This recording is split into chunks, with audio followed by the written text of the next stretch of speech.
Shalom, shalom, bien-aimés de Dieu, shalom. Bienvenue à votre émission Plateau charismatique. Aujourd'hui, je reçois pour vous l'apôtre Samuel Kouassi qui vient nous parler de la prière pour l'évangélisation. Bonsoir, apôtre. Bonsoir, servant de Dieu. Comment allez-vous ce soir? Oui, ça va, Dieu fait grâce. Amen, Et amen. vous? Eh bien, ça va de même. Dieu fait grâce. Amen, amen. Gloire à Dieu. Amen. Donc, nous sommes là ce soir pour parler de la prière pour l'évangélisation C'est et cela. nous sommes à la 59e édition. OK. OK, c'est compris.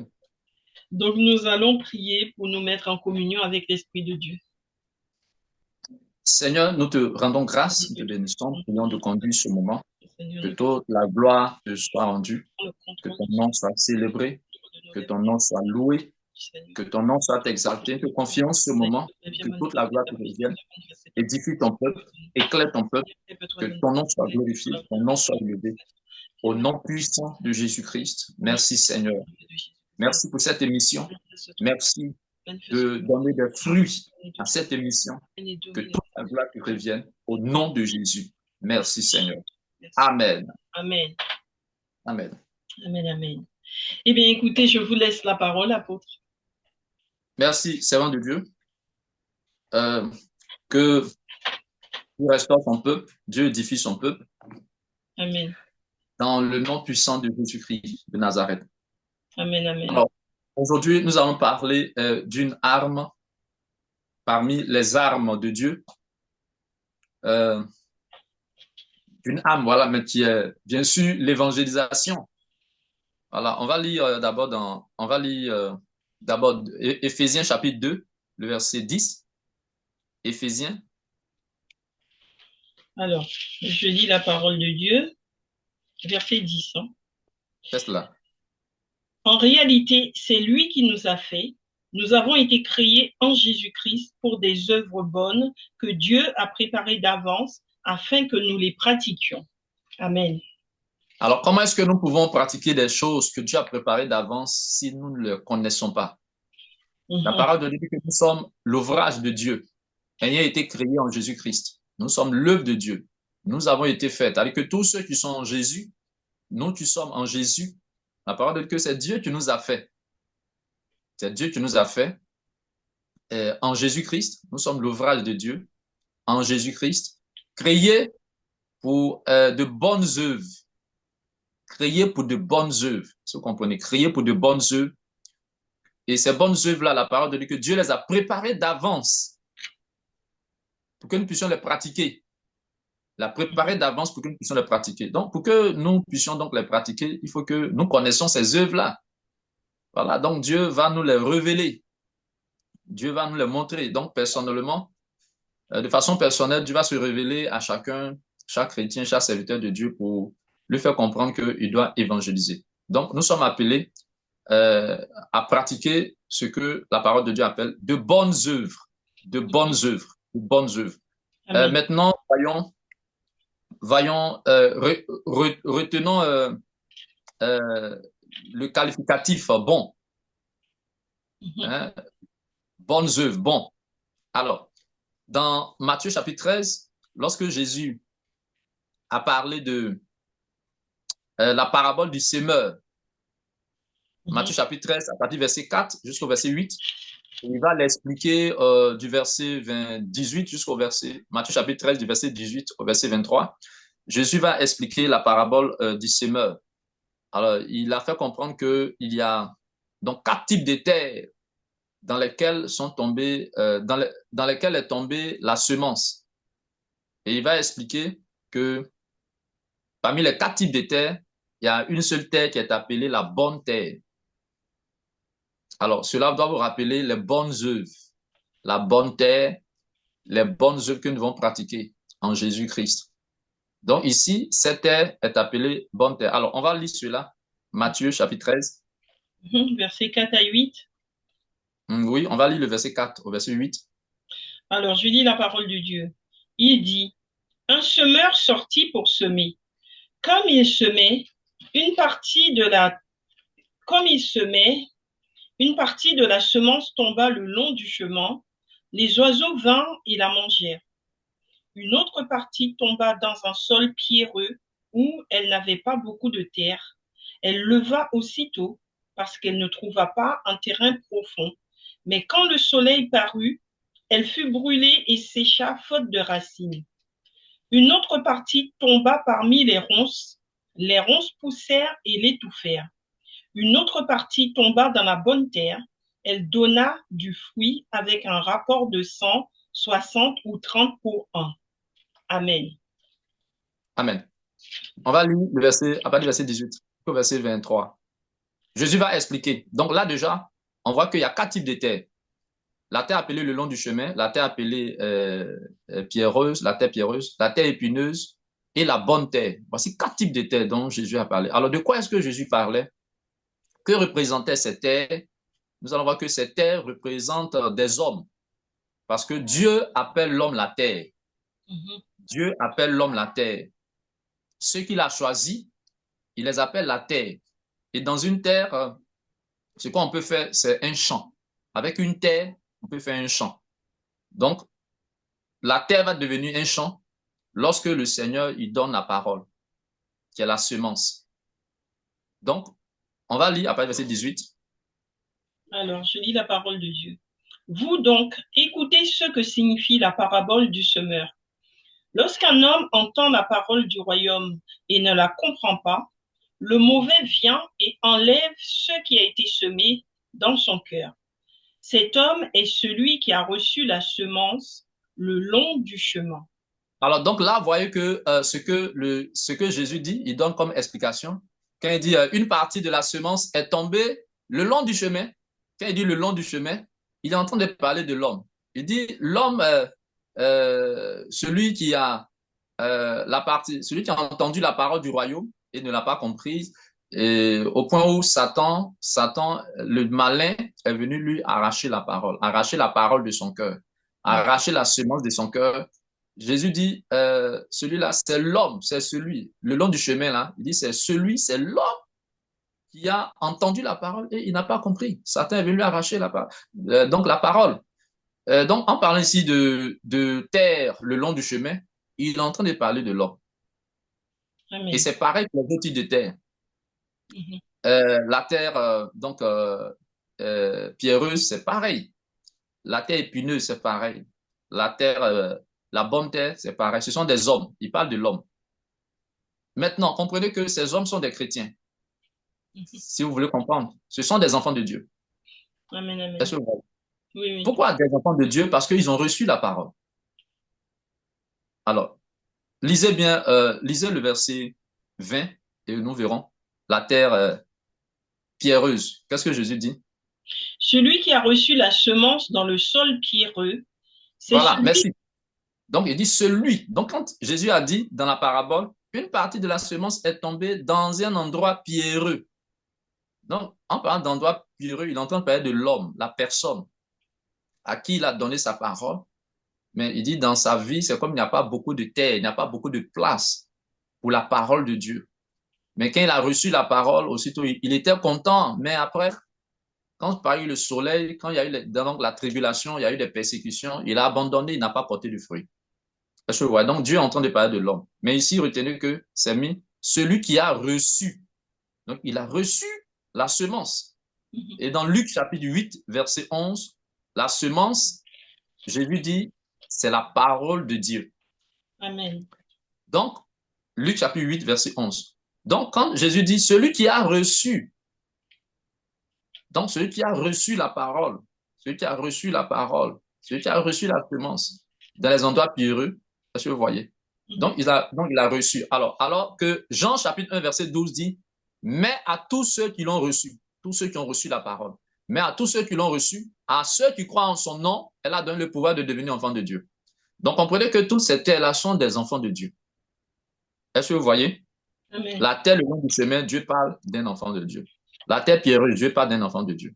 La terre épineuse, Dieu parle d'un enfant de Dieu. La bonne terre, Dieu parle d'un enfant de Dieu. Donc, eux tous, ils sont des enfants de Dieu. Et tous, ils ont reçu la parole. C'est la sémence de Dieu qui fait de nous enfants de Dieu. C'est la parole de Dieu qui fait de quelqu'un, enfant de Dieu. Maintenant, dites-moi, parmi les 4 types de terre, combien de terres Dieu, le Seigneur, a appelé bonne terre? Mm. Combien de terres le Seigneur a appelé bonne terre? Une seule Une terre terre. parmi les quatre. Ah oui. Une terre.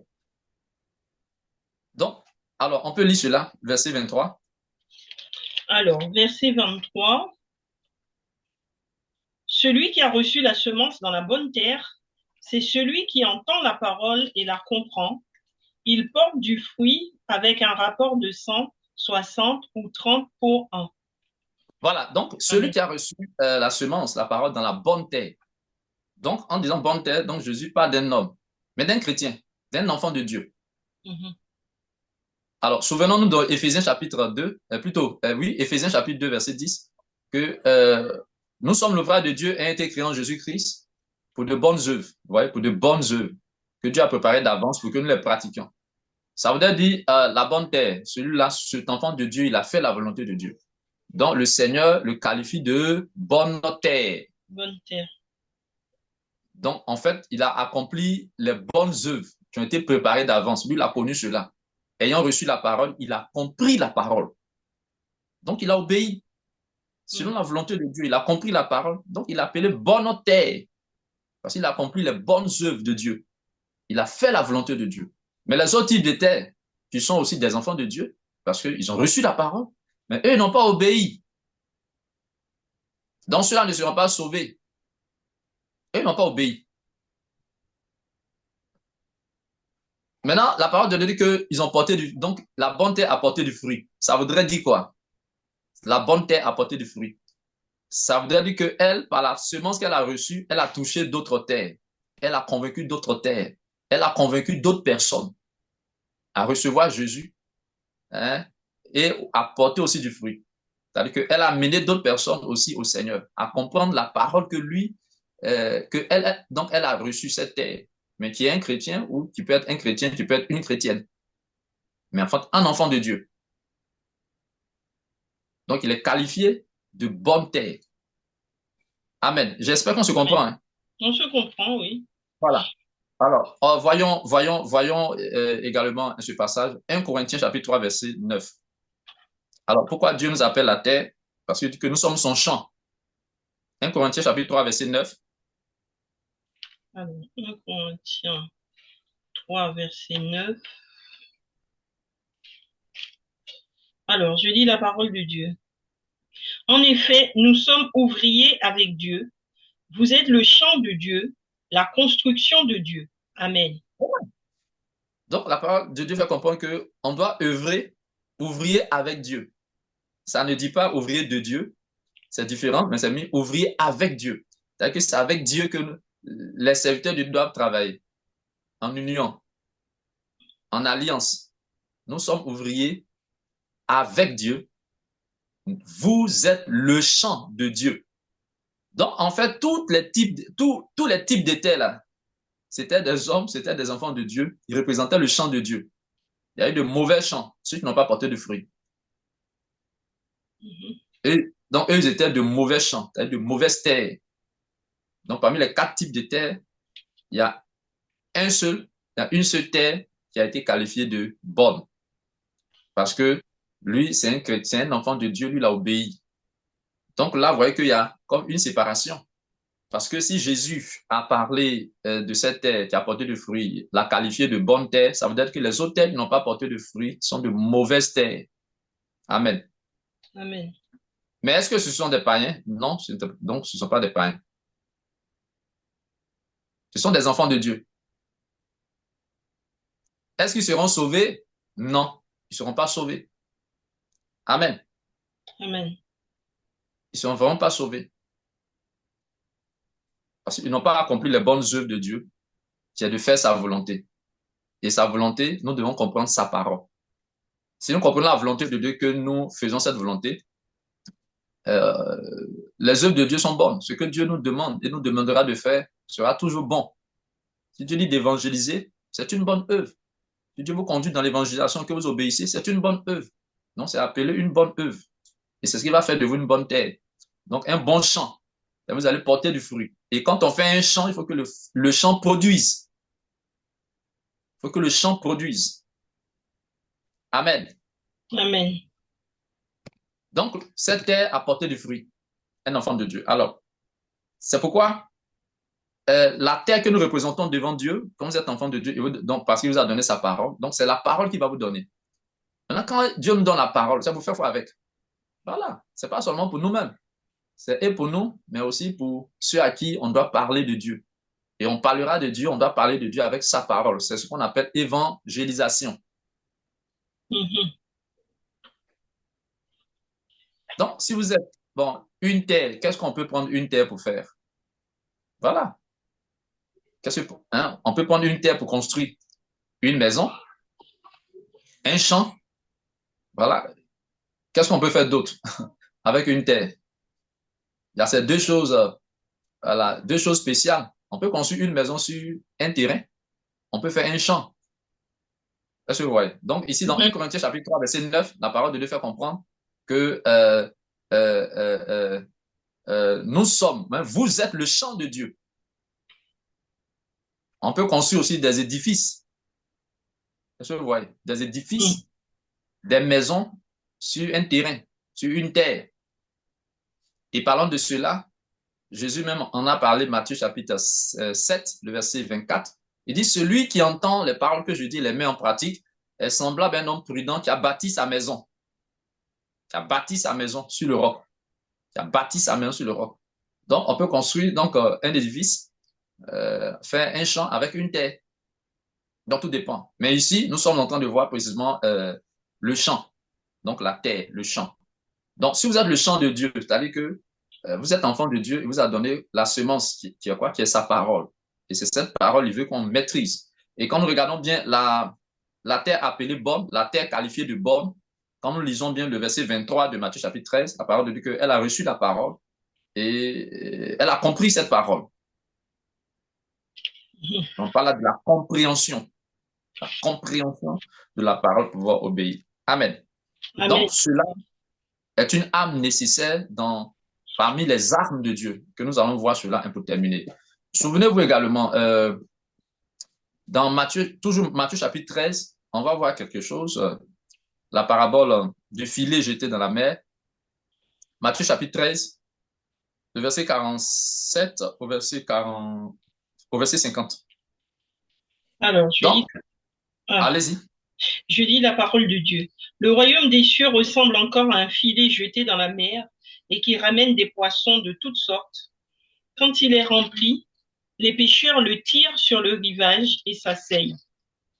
Puis ils mettent dans des paniers ce qui est bon et jettent ce qui est mauvais.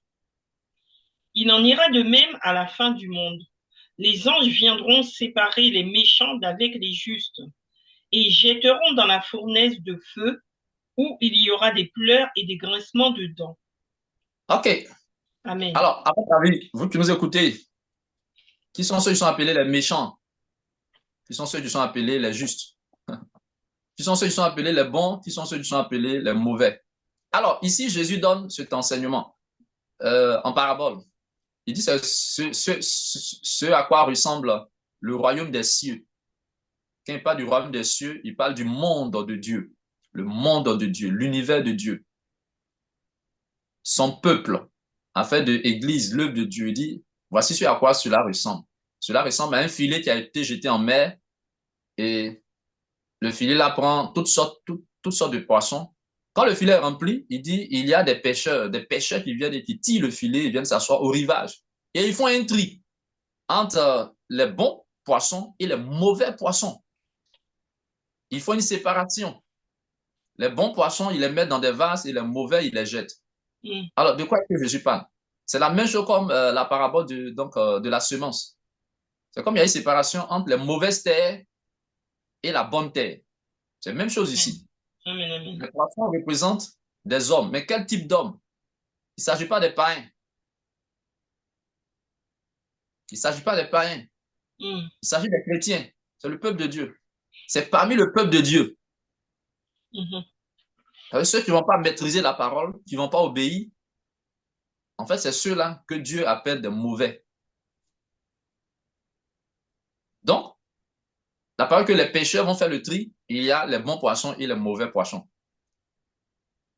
Donc, bons poissons, souvenez-vous de la bonne terre. Est-ce que Mhm. vous voyez? Et les mauvais. Amen, amen. Le filet, bon, peut-être prochainement, nous allons voir celui-là. Voilà. Certainement, nous allons voir cela prochainement. Voilà. Mais ici, je veux faire comprendre qu'il y a une séparation, c'est-à-dire qu'au sein même de l'Église, Amen, amen, amen. des gens que Dieu a choisis, qui n'ont pas obéi, Dieu les appelle mauvais et méchants. Et les méchants, c'est d'abord pas les païens. Non, d'abord pas les païens. Mhm. Selon le standard de Dieu, quand on ne fait pas ce qu'il veut, même s'il nous a choisis, il dit qu'on est mauvais.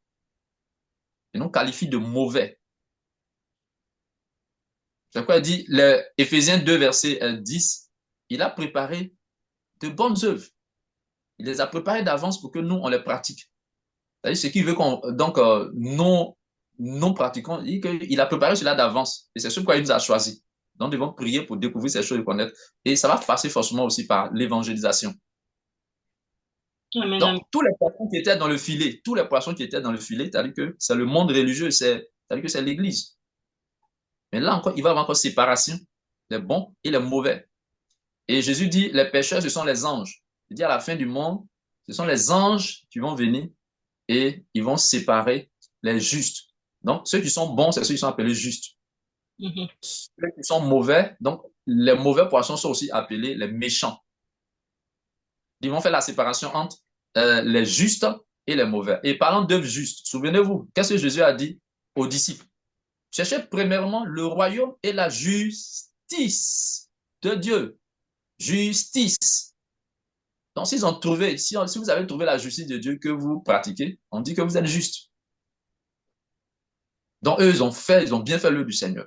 Maintenant, qu'est-ce qu'ils ont fait concrètement? Si nous retournons donc à la parabole du semeur, euh, c'est la semence, c'est la parole de Dieu que Dieu donne à ceux qu'il choisit. Mhm. C'est sa parole. Dieu, quand il choisit des gens, c'est sa parole qu'il les donne.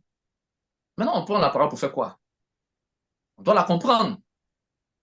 Et on doit l'expliquer aussi aux autres, évangéliser. Souvenez-vous ce que le diacre Philippe a fait avec l'eunuque éthiopien. Actes des Apôtres, le chapitre 8, à partir du verset 26, jusqu'au verset 34-35. Donc, le diacre Philippe est parti expliquer la parole de Dieu à qui? À l'eunuque éthiopien. C'est cela l'évangélisation. Amen. L'eunuque éthiopien, lui, il a compris, quand il a expliqué, il s'est fait même baptiser. Philippe apportait du fruit. Philippe était une bonne terre. C'est cela qu'on appelle bonne terre. Il apportait du fruit.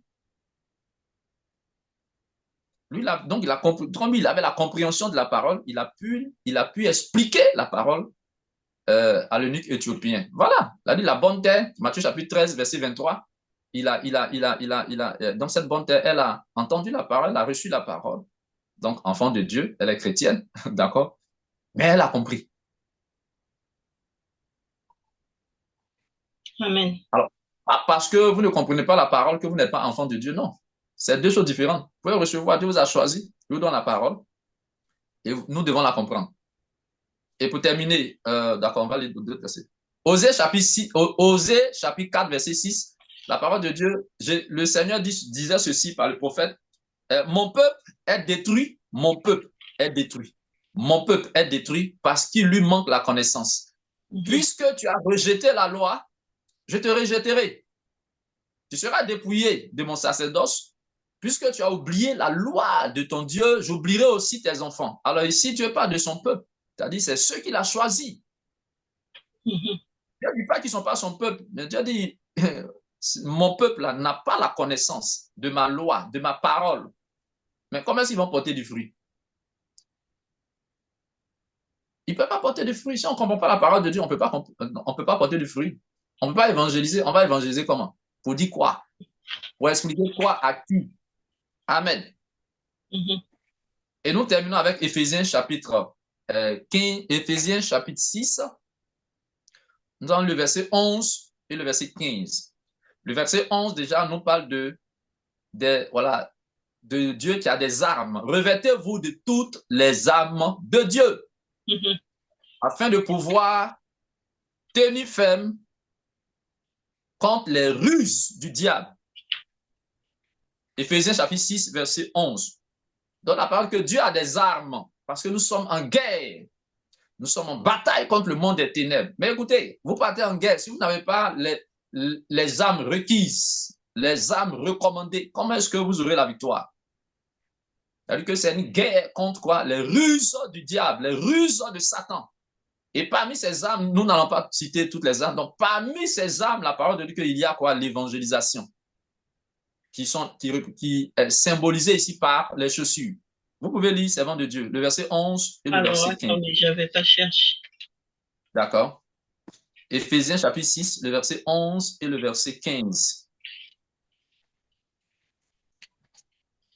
Alors, Éphésiens 6. Voilà.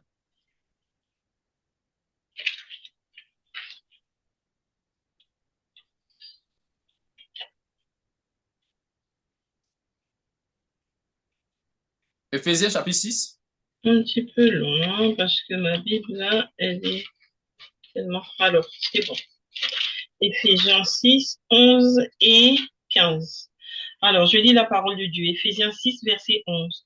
Revêtez-vous de toutes les armes de Dieu afin de tenir ferme contre les manœuvres du diable. Verset 15. Et verset 15, 15. Mettez comme chaussure à vos pieds le zèle pour annoncer l'évangile de paix. Amen. Donc, Amen. Ici, ce n'est pas toutes les armes que nous avions citées. Il y a beaucoup d'autres. Il y a encore d'autres armes. Mais parmi ces armes-là, il y a l'évangélisation. Donc, quelqu'un ne peut pas dire, lui, il est en Jésus, donc en Dieu, et puis ne voudra pas utiliser cette arme. Mais c'est que vous serez vaincu. La parole dit qu'on doit utiliser toutes les armes de Dieu. Et parmi les armes de Dieu, pour vaincre les ruses du diable, il faut qu'on évangélise. Le verset 15. Portez vos chaussures. Portez vos chaussures. Donc, le port des chaussures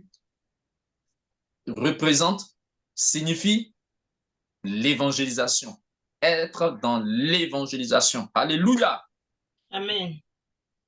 Donc, vous ne pouvez pas porter du fruit sans cette âme-là. Sans cette âme. Parce que vous ne pouvez pas utiliser les autres sans utiliser celle-là. Amen. Amen, amen. Ça veut dire que tous ceux qui sont en Dieu, en Jésus, doivent avoir cette âme, doivent avoir les chaussures, doivent être dans l'évangélisation. Et donc, pour évangéliser, c'est avec la parole. Donc, c'est pourquoi on doit avoir la maîtrise, la connaissance de la parole. Et donc, Dieu disait de son peuple, le peuple est détruit parce qu'il n'y a pas la connaissance. La parole. Donc, ils vont évangéliser comment? Ils vont témoigner comment? Ils vont glorifier Dieu comment? Ils vont porter du fruit de quelle manière? C'est pas possible. C'est-à-dire, ce peuple sera détruit. Et c'est pourquoi l'apôtre Paul disait, 1 Corinthiens chapitre 9, verset 16, si j'annonce l'évangile, ce n'est pas un sujet de gloire, mais c'est une nécessité qui m'est imposée. Malheur à moi si je n'annonce pas l'évangile. Malheur à moi si je n'annonce pas l'évangile. Amen, amen, amen. Et la parole de Dieu, Éphésiens 6, verset 15 dit, c'est l'évangile de la paix. L'évangile qui procure la paix aux âmes. Donc, quand on évangélise, nous aussi, ça procure la paix à notre âme. Amen. Si nous n'évangélisons pas, ça ne donnera pas la paix à notre âme. Ça veut dire que nous ne serons pas sauvés. Alors, nous terminons pour dire les trois types de terres qui n'ont pas porté de fruits, elles ne seront pas sauvées. Non, elles ne seront pas sauvées. Elles n'ont pas porté de fruits. Ça veut dire quoi? En fait, Satan leur a arraché la parole. Satan leur a donné de ne même pas pouvoir prêcher, de ne même pas pouvoir expliquer la parole aux autres. Elles ont perdu la parole. Elles n'avaient pas la parole. Amen. Amen. Elles n'avaient pas la parole, la compréhension. Elles n'ont pas obéi. Alléluia. Amen. Précisément, la terre, le long du chemin, a perdu la parole. C'est-à-dire que le malin a enlevé la parole de son cœur. La terre pierreuse, la tribulation, les épreuves qui sont venues à cause de la parole, a fait qu'elle n'a pas porté du fruit. la terre épineuse également, à cause des soucis donc de ce siècle, la séduction des richesses, elle n'a pas pu porter de fruits. Donc, Mais en clair, il y il a une faut... question qui m'interpelle, apôtre. Euh, Allez, vous dites que bon, il faut évangéliser et donc pour porter du fruit, il faut évangéliser et que celui qui n'a pas évangélisé n'aura pas porté de fruit, donc ne sera pas sauvé. Mais en même temps, que vous aviez dit autrefois que pour évangéliser, il faut être conduit par le Saint-Esprit. Donc recevoir les directives du Saint-Esprit. Mais celui qui n'a pas reçu de directive, donc ne peut pas porter de fruits, et en même temps le diable qui vient enlever la semence qui est en lui, alors comment est-ce qu'il peut voilà, je trouve qu'il y a quelque chose là-dessus à dire, à savoir que si le diable arrive à enlever la semence en lui, il ne peut pas porter de fruits, puisque oh oui, en même temps, il n'a pas reçu. d'accord. Mais non, c'est mis clairement qu'il a reçu. Quand on lit bien, c'est qu'une partie de la semence est tombée le long du chemin. Dans l'explication, ça, c'est au verset 4. Oui. Verset 4, verset 5. Et au verset 19, le Seigneur explique bien que le long du chemin, c'est celui qui a reçu la parole. La parole de Dieu qu'il a reçu la parole. Mais sa vie est semblable à un chemin. Vous voyez, lorsque nous voyons un chemin, il faut que l'homme emprunte ce chemin ou les véhicules. Donc, on va faire de telle sorte que cette voie-là soit rigide, soit solide et qu'on ne s'enfonce pas. Donc, du coup, on peut mettre du goudron, Mhm. que ça soit bien dur. Ça, c'est quand on voit un chemin. Donc, le sol doit être quoi? Solide, dur, empêcher les choses de s'enfoncer facilement. Oui. Le pied. Donc, on dit que son cœur, en fait, il a reçu la parole, mais son cœur était fermé, dur. C'est pas Mhm. entré. Ce n'est Mhm. pas entré. Mais elle, ça dit que c'est pas un enfant de Dieu. C'est un enfant de Dieu. Il a reçu. Mais la parole de Dieu fait comprendre que le diable a pu lui arracher cette parole parce qu'il n'a pas compris. Mhm. Pas parce que je ne comprends pas la parole de Dieu que je ne suis pas enfant de Dieu. Non, Dieu m'a choisi. Parce que il faut étudier, il faut apprendre pour connaître. Ça ne veut pas dire que Dieu ne m'a pas choisi. Donc, C'est en mieux quelque clairement sorte, moi, tomber. ce que je comprends par là, c'est qu'il Oui. a reçu, Mhm. mais comme il n'a pas ce désir, puisque vous dites qu'il faut apprendre, mais pour apprendre, il faut avoir le désir d'apprendre. Donc, comme il n'a pas le désir d'apprendre, il n'a pas le désir d'approfondir, le diable passe et enlève. Bon, en fait, oui, on peut le dire ainsi, mais est-ce que c'est un enfant de Dieu ou pas? En fait, c'est la question qui est là. Est-ce que c'est un enfant de Dieu ou pas? C'est mieux clairement, il a reçu. Jean chapitre 1, verset 12 dit à tous ceux qui l'ont reçu. Donc, il a reçu la parole. Mais il n'a pas accueilli. Il a reçu la... Non, en fait, la Bible ne dit pas qu'il n'a pas donc, accueilli. La Bible dit simplement qu'il n'a pas compris. Mm. La Bible ne dit pas qu'il y a eu un refus. Mm. Quand Jésus explique au verset 19, il dit celui qui a reçu la semence euh, le long du chemin, c'est celui qui a entendu, il a reçu la parole, mais il n'a pas compris. Mm. Il n'a pas compris. Mhm. Donc, c'est un enfant de Dieu. C'est-à-dire que Dieu l'a choisi. Mhm. Mais bon, il n'a pas compris. Or, il faut faire des efforts pour comprendre. Il faut faire des efforts. Amen, amen. Il faut faire des efforts pour comprendre. Il faut Amen. apprendre. Il faut rechercher. Il faut désirer. Mhm. Il faut avoir cette soif. Et donc, c'est pourquoi Christ a dit, si quelqu'un a soif, à qui vienne à moi. S'il croit qu'il boive. Est-ce que vous voyez? Donc, Amen. en fait, tous sont des enfants de Dieu. Maintenant, la question, si le diable lui a arraché donc, la parole, comment est-ce que Dieu va le conduire? Mhm. Et il y a beaucoup de chrétiens de ce genre. Ils sont là, bon, ils ne comprennent pas, bon, Dieu va les conduire. En fait, quand vous allez leur parler même de la direction, Dieu conduit, ils vont se demander même comment ça se passe. Oh, ils sont le choix de Dieu. Mm. Tu vois. Alors, vois un peu, Osée chapitre 4, verset 6. Bon, Dieu même, il dit clairement, mon peuple est détruit parce que quoi, il lui manque la connaissance. Mais qui va lui donner cette connaissance? Mhm. Dieu ne pouvait-il pas donner à son peuple la connaissance? Non, il a disposé de la connaissance. La parole de Dieu est là. Maintenant, nous devons apprendre. Nous devons apprendre. Amen. Nous devons apprendre. Il dit, mon peuple est détruit parce qu'il lui manque la connaissance. Il lui manque la connaissance. Donc, on doit apprendre. Parler à Dieu. Voilà. Qui nous éclaire. En fait, les Écritures sont là. On peut lire, on peut ne pas comprendre. Voilà. Et puis bon, Dieu aussi peut donner des orientations. Celui qui a vraiment soif, Dieu va l'abreuver. Mm.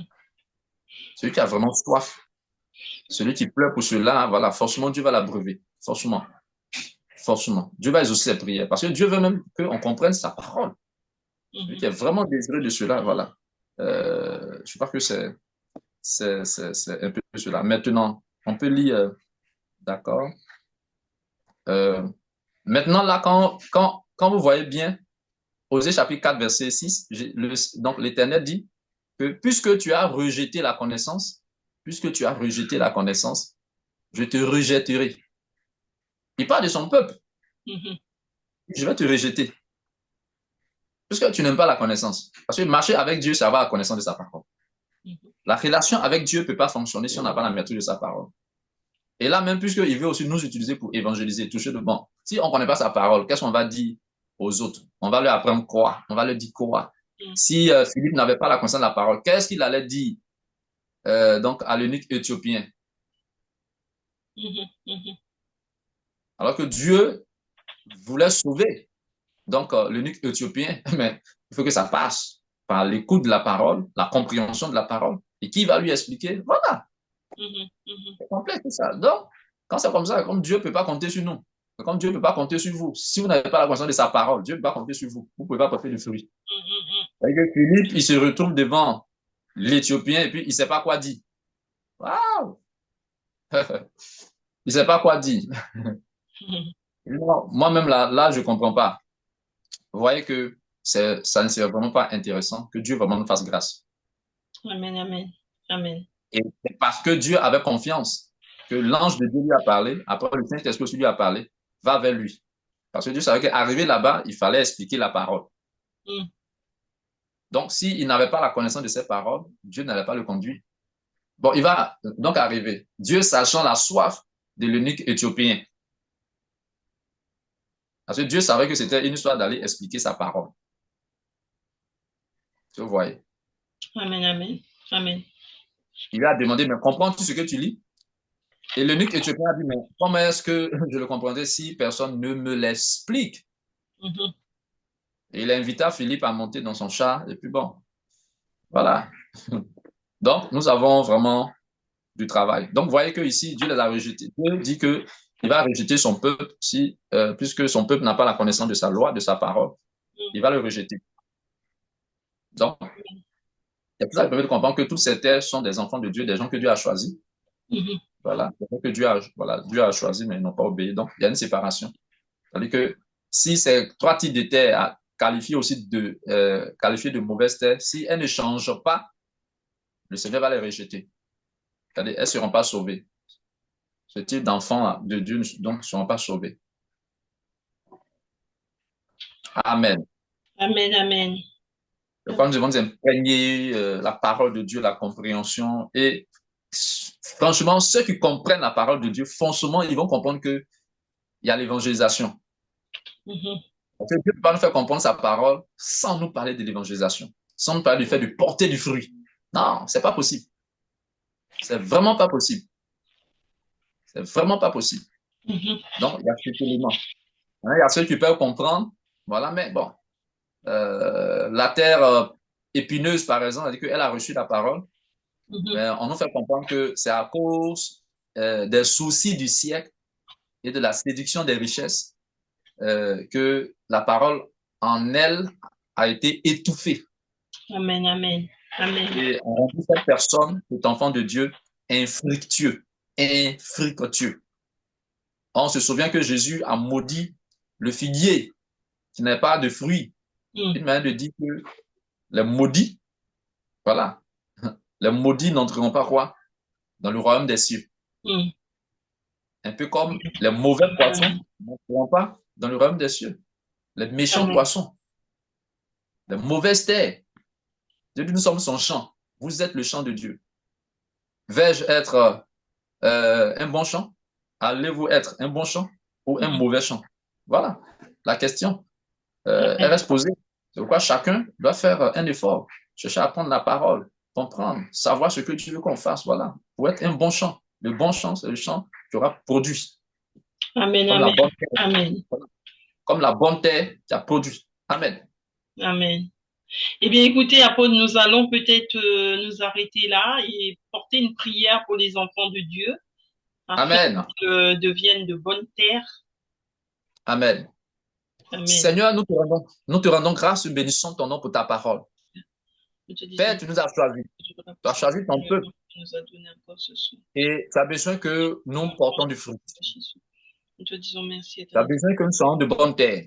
Merci de faire de nous. Tu dis, nous sommes ton champ. 1 Corinthiens chapitre 3, verset 9. Vous êtes le champ de Dieu. Nous devons être de bons champs. Nous devons produire ta parole. Nous devons nous multiplier. C'est en cela que nous parlons de l'évangélisation. Tu as dit à Adam et Ève, soyez féconds et multipliez. Cette multiplication, c'était d'abord dans le sens de l'évangélisation, que par eux, il y a d'autres personnes aussi qui viennent adorer l'Éternel que tu es. C'est cette mission que tu nous as recommandée, nous, également, l'Église. Et par ta parole, tu veux que nous portons du fruit. Nous prions, Seigneur, que tu fasses de nous de bonnes terres. Mets-nous dans la disposition des hommes qui apprennent, un peuple qui apprend, qui recherche à comprendre ta parole, qui a la vérité, qui délivre au nom de Jésus. Et ce que nous devons faire concernant l'évangélisation pour porter du fruit. Jean chapitre 15, verset 8, tu dis, si vous portez beaucoup de fruits, c'est ainsi que mon Père sera glorifié et que vous serez mes disciples. Aide-nous à porter du fruit. Aide-nous à porter même beaucoup de fruits. Aide-nous à être de bonnes terres. Cela passe nécessairement par la connaissance de ta parole, la maîtrise de ta parole. Au nom de Jésus-Christ, conduis-nous, conduis ton peuple, conduis tes serviteurs. Éphésiens chapitre 2, verset 10, il dit, car nous sommes son ouvrage. Nous sommes ton ouvrage, Seigneur, ayant été créés en Jésus-Christ pour de bonnes œuvres que tu as préparées d'avance afin que nous les pratiquions. Qu'il en soit ainsi, Seigneur. Montre-nous ces bonnes œuvres. Montre à ton peuple, à tes serviteurs ces bonnes œuvres.